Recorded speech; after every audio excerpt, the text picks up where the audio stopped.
prayers this morning, which is always fun. And this morning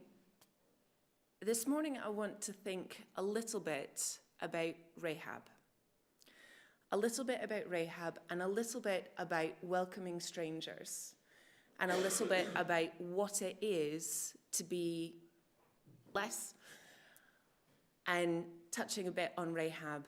Rahab, who lived on the fringes of society in many respects as a prostitute, or, well, there's some challenges around the translation there. But as a woman who was an innkeeper or who was a prostitute, who was on the edge. But according to rabbinic tradition, she catered to the upper levels of society. Having a house in the city walls meant that she was in a fairly significant position of power, because that's actually a vulnerability. It's a vulnerability to have somebody who has a window overlooking the wall. And hides them. But the reason why she hides them is because she's heard. She's heard about this God, and she's heard that this God is going to give them the land. In hearing that this God is going to give them the land, she goes, I want that. I want to be part of that community. I don't want to be part of this anymore. And she saves them, and yada, yada, yada, the narrative continues. When she is then saved from Jericho, the whole of Jericho goes down. She and her family are the only ones who are saved. They're then taken and they live outside the camp at the beginning. And then there becomes a possibility for them to be drawn into the camp. I really like the story of Rahab. And I really like the story of Rahab for multiple reasons. But one of the reasons why I like the story of Rahab is because it is about welcoming people, regardless of background, regardless of situation, and being able to work together. We live in a world that is increasingly polarized.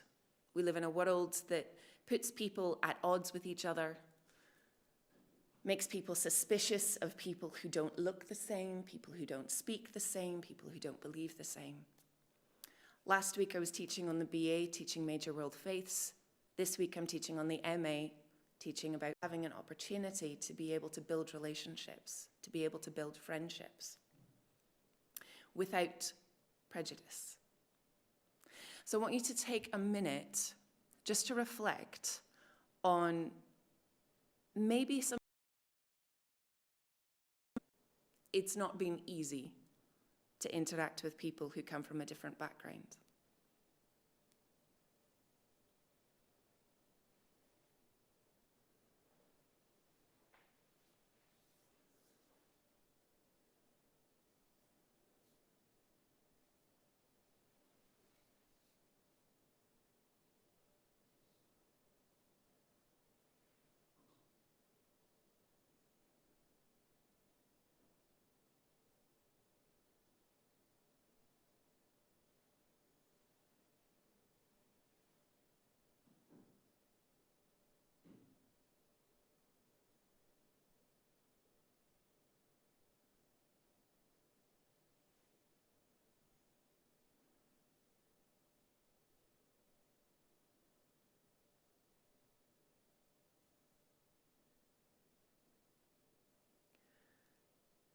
Now I would invite you to think about a time when you felt welcomed by people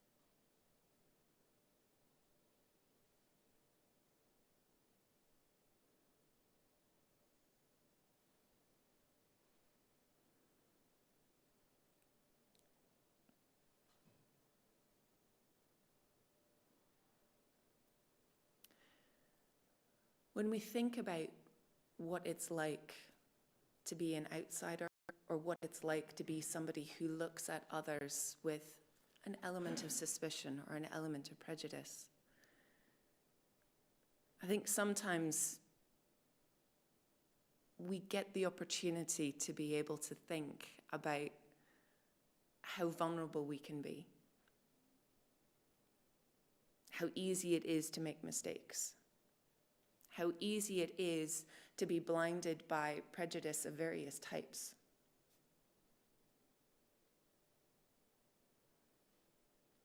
Class difference, ethnicity, skin color, belief system, economic background, language, ability or disability, sexual orientation, gender. Any of these things can be a reason why somebody becomes members of the family of God.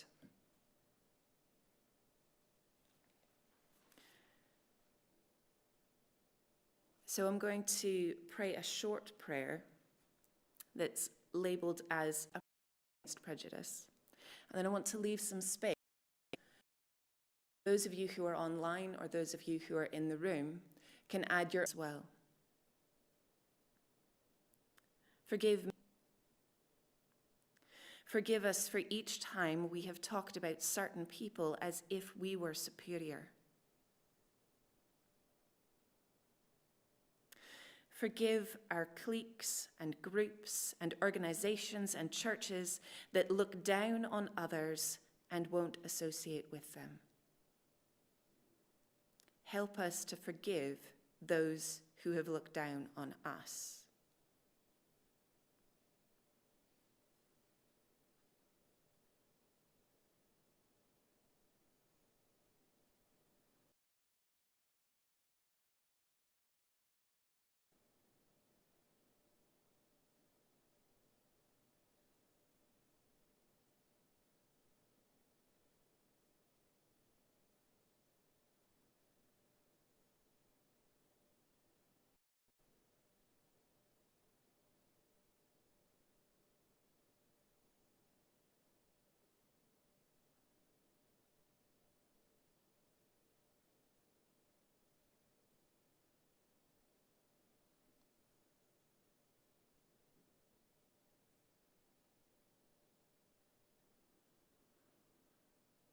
Holy God and Father of all, we thank you that you have called us together to be your people, that you have guided and equipped, given us opportunities to be able to connect with each other, given us opportunities to be able to learn from each other. We pray for humility, but we also pray for generosity of spirit, that we would be able to be generous with each other, but we would also accept generosity from others. God, we pray that as we go out from here today and as we encounter different people, that you would help us to see and to hear and to learn. God, we thank you that you are our God and our Creator, and that you love the different ways that we are, even in our faults and failings. Thank you for the joy that comes when we work together, the joy that comes when we are one family. Thank you for prayers. For those of you who have classes, I pray that it goes well for you as well. And to borrow Carol's favorite phrase, go well into your day, and we'll see you tomorrow.